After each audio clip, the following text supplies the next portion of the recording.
wala ngay doog a tomb seen vidéo invité na la nga abonné te nga bës cloche de notification bi ndax ngay mën a recevoir suñu ay yeneen vidéo ba tey rek dinañ ñëw indiwaat leen beneen astuce xamante ne si ne toujours bu WhatsApp defee ay mise à jour ay yeneen fonctionnalité xamante ne si ne daf si yokku quoi astuce yooyu leen bëgg ñëw wal leen ko gis ngeen ko si commencement vidéo bi statut WhatsApp boobu mu nekk ay fonctionnalité xamante ne si ne toujours bu ñu defee mise à jour rek day amal ni yeneen fonctionnalité xamante ne si ne daf si doole quoi te suñu bëri dus ko si bàyyi xel quoi loolu lay ñëw partageante ak yéen pour loolu nag da ngay topp si vidéo bi début à la fin pour nga mën a comprendre astuce yëpp ñuy partager ak yow pour loolu dañuy dem suñu WhatsApp premièrement ñu dugg suñu WhatsApp ni bu duggee suñu WhatsApp ni léegi WhatsApp mën ngay envoyer nit ki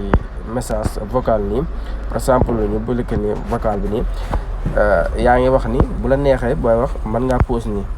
te bu njëkk boo daan pause day supprimer wu wala boo paree envoyé rek nga koy man mais léegi soo si cliqué waatee mën ngaa continuer wax par exemple mën ngay envoyé nit ki message nga nekk si place wala dara am ko dugg di wax ak yow mën ngaa pause nii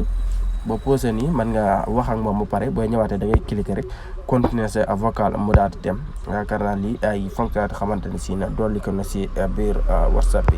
par exemple nga def ko nii am ku nekk si place bi mu ñëw wax ak yow léegi mën ngaa pause nii sa vocal boo posé sa vocal mën ngaa wax ak moom ba pare doog a ñëw continuer waat cliquer waat sa vocal rek mu daal di continuer nga daal di wax yaakaar naa loolu moo si nekk première fonctionnalité bu xamante ne si na nemm ko nan kese quoi. deuxième bi tamit mooy mën ngay déglu vocal ni nga déglu vocal ni ba pare di ko répondre en plus bu la envoyé woon message nii mën nga koy déglu nii attendez voir ba pare nga koy écrire nii daal koy bind quoi yaa ngi déglu message bi te ban nga ka bind envoyé ko réponse ko quoi en plus yaakaar naa bii nag moom bu si yàggoon la quoi par exemple ngay déglu message nii bu dee nekk vocal bu gudd wala dara mën nga kaa yokk fii bu dee vocal bu gudd la boo ko defee nii automatiquement lecture bi day gën a gaaw quoi bu dee da ngaa bëgg mu yéex tamit nga bàyyi ko si comme par défaut mais bu dee da ngaa bëgg mu gaaw tamit nga yóbbu ko nii voilà boo ko yóbboo nii automatiquement day daate gaaw quoi boo ko yóbboo dégg nii day gaaw wala un fois moom mooy par défaut moo 1,5 fois bi